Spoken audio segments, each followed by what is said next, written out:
ብዙ ጊዜ አይታችሁ ከሆነ በዙሪያችን ብዙ አይነት አስቸጋሪ ጸባይ ያላቸው ሰዎች አሉ። አንዳንዶቹ ያንተን አእምሮ ስሜት መቆጣጠር ይፈልጋሉ። ለምሳሌ አይተህ ከሆነ በጣም ደስ ብሏቸው አጫውተው ምናምን በማግስቱ ተገልብጧል። ምን ልበል ፊቴን ያስዋል፣ ግራ ትጋባለህ። አንተም ምን አረኩኝ፣ ምን በደልኩ፣ ምን ሰራው፣ ምን አጠፋው ትላለህ። ጥፋተኝነት ስሜት ተብሰለሰላለህ። የነሱ ስሜት በተቀየረ ቁጥር ያንተም ስሜት ይቀየራል። ተቆጣጠሩ ማለት እኮ ይሄ ነው። አንዳንዶቹ ደግሞ በእነሱ ጥፋት ይቅርታ እንድትጠይቃቸው ይፈልጋሉ። በቃ እኔ ነኝ ያጠፋሁት እንድትል ያደርገዋል። አንዳንዶቹ ደግሞ ሕይወት ላይ ድራማ ይሰራሉ። ቆንጆ የትወና ብቃታቸውን ታያለህ። ምን ልበል በቃ አይረዱም፣ ይጫወቱብሃል፣ ስሜት ላይ ይረማመዱብሃል።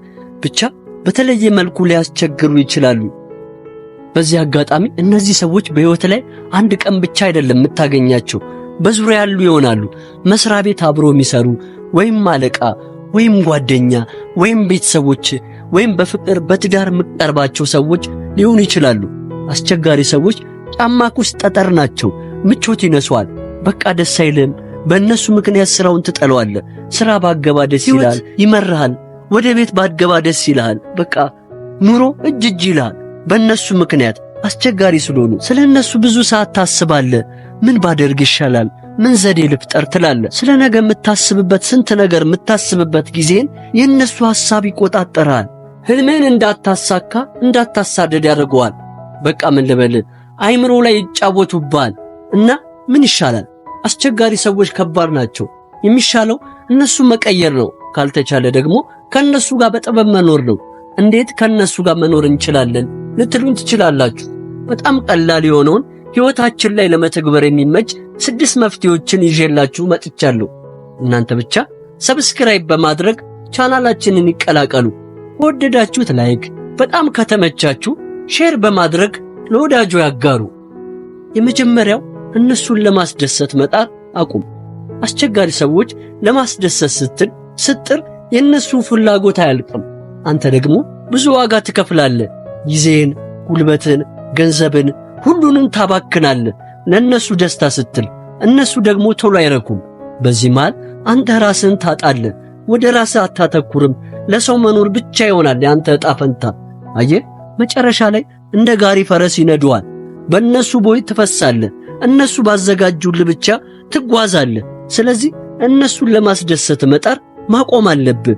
ወደ ራስህ ተመልከት። እኔ ምንድነው ደስታ የሚሰጠኝ? እኔ ምንድነው ማድረግ ያለብኝ በል። ያኔ ትኩረት ወደ ራስህ ሲሆን ምን አግኝቶ ተቀየረ፣ ጠነከረ ብለው በተራቸው ጸባያቸውን ማስተካከል ይጀምራሉ።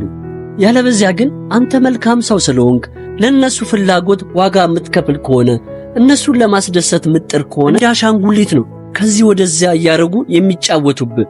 ስለዚህ እነሱን ለማስደሰት መጣርን አቁም። አስቸጋሪ ሰዎች አይረኩም። ሁለተኛው እነሱን ለመለወጥ አትሞክር። ከተቻለ መጀመሪያ ላይ የማትወደውን ጸባያቸውን ንገራቸው። ስትነግራቸው ግን ብዙዎች ማመን አይፈልጉም። እኔ አረ እንደዚህ አይነት ጸባይ የለኝም እንደው ዝም ብለህ ነው የምታማኝ ብለው ይከራከረዋል። ስለዚህ እነሱን ለመቀየር አትሞክር። ምን መሰለ አንድ ሰው ካልፈለገ በፍጹም ወደ ውስጡ አያስገባውም። ያንተ ምክር እንዲቀይራቸው የማይፈልጉ ሰዎች አይቀየሩም። እና እነሱ ሲቀየሩ የምትጠብቅ ከሆነ ደግሞ ታረጃለህ። እነሱ አትቀይራቸውም። አንተ ነህ መቀየር ያለብህ። በሕይወትህ አንድ ወሳኝ ነገር ማወቅ አለብህ። መቀየር ማትችላቸውን ነገሮች መቀበል አለብህ። መቀየር የምትችላቸውን ግን ትቀይራለህ። ለምሳሌ ከሰማይ የሚወርደውን ዝናብ መቀየር አትችልም፣ ማስቆም አትችልም። ያለብህ አንድ ነገር አለ፣ መቀበል። ከዚያ ግን ዝናቡ እንዳይወርድብህ ዣንጥላ መዘርጋት ትችላለህ። አየህ፣ የሰዎችን ጸባይ ካለ ፍላጎታቸው መቀየር አትችልም። መቀየር የምትችለው የራስን ባህሪ ብቻ ነው። እነሱን ለመቀየር አትሞክር። አስቸጋሪ ሰዎች ካልፈለጉ አይቀየሩም። ሶስተኛው አትዘንባቸው፣ እንደውም እዘንላቸው እንጂ። አስቸጋሪ ሰዎች ብዙ ጊዜ ጥፋታቸውን አያምኑም። እንደውም ጥፋቱ አንተ እንዳጠፋው አድርገው ነው የሚነግሩ። የጥፋተኝነት ስሜት እንዲሰማ ያደርገዋል። አስበው፣ ዝሆን የሚያክል የእነሱን ጥፋት ትተው ያንተን ትንኝ የምታክለውን ጥፋትህን ሲተነትኑ ሲያብራሩ ይውላሉ። ሰው ለምንድነው የሚሰድበኝ፣ ለምንድነው የሚተቸኝ ብለህ ስሜታዊ መሆን የለብህም። ማዘን የለብህም። መጎዳት የለብህም።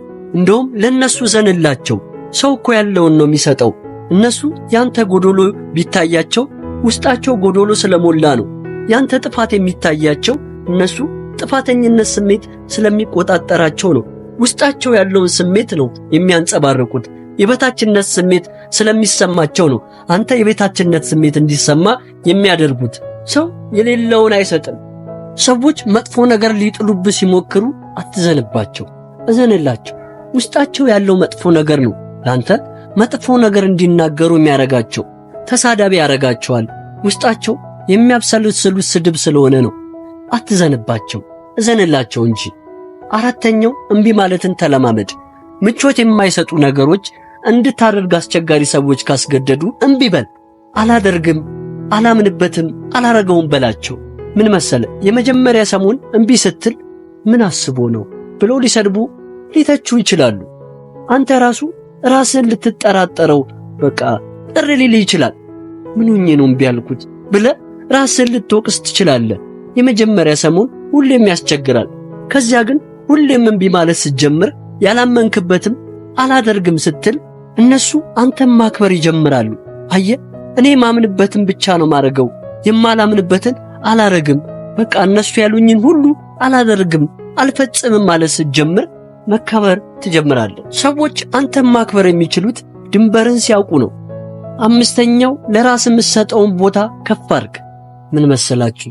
አንተ ለራስ የምትሰጠውን ቦታ አይተው ከዚያ ሰዎች በዚያ መንገድ ያስተናግዱዋል።